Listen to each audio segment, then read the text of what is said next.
मी इच्छुक होतो. माझ्याबरोबर ते कोण आनंद परांजपे सुद्धा म्हटलं तर इच्छुक होते.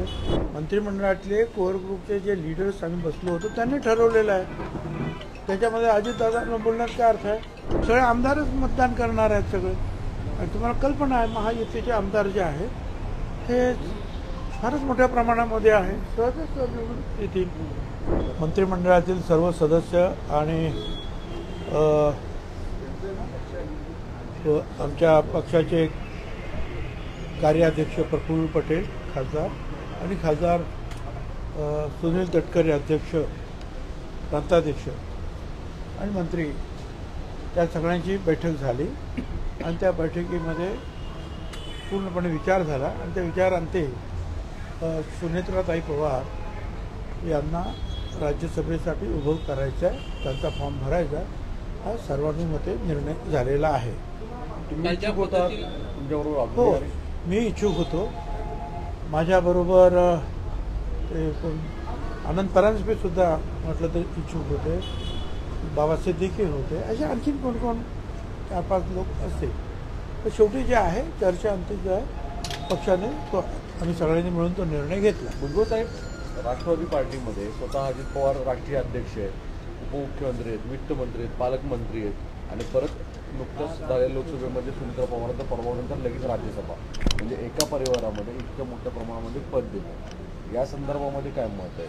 किंवा बाकीचे इतर गणित राजकीय विचार करता आला असते का? अहो, पण त्यांचा काय प्रश्न आहे? अजितदादाने कुठे काय म्हटलं आहे? हे आमचे मंत्रिमंडळातले कोर ग्रुपचे जे लीडर्स आम्ही बसलो होतो त्यांनी ठरवलेलं आहे. त्याच्यामध्ये अजितदादांना बोलण्यात काय अर्थ आहे? त्यांचा निर्णय थोडाच आहे. हा निर्णय आमच्या सगळ्यांचा निर्णय आहे. परंतु पक्षाच्या कार्यप्रणालीच्या निर्णयावरती तुम्ही नाराज आहात का? जो पक्षात माझ्या तोंडावरून दिसतंय काय तुम्हाला नाराज?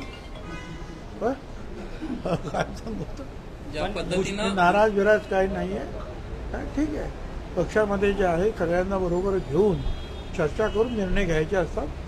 आणि हे जे आहे मी आज नाही 57 वर्षापासून शिकतोय.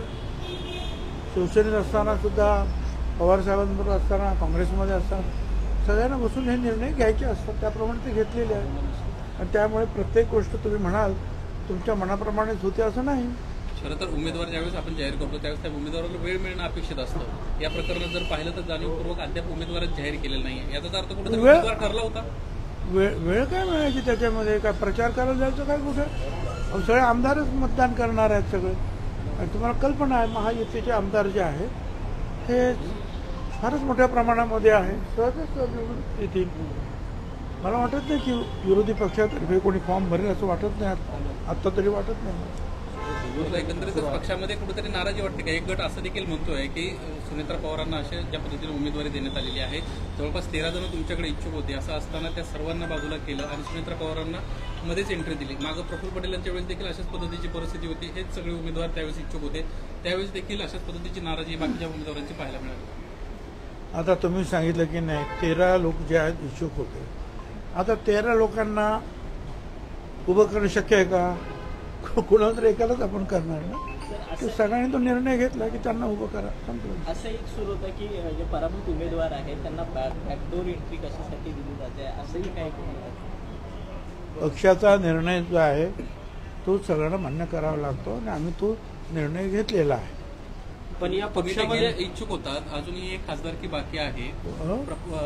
पियुष गोयलवाली एक खासदारकी अजूनही बाकी आहे. तुम्ही देखील इच्छुक होतात. तुम्ही परत दावा करणार आहात का? कारण नितीन पाटील यांना ही खासदारकी देऊ असं अजित पवारांना घोषित केलं.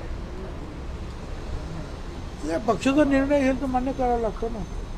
ज्यावेळेला तुम्ही एखाद्या पक्षामध्ये काम करा, मी काय अपक्ष नाही आहे.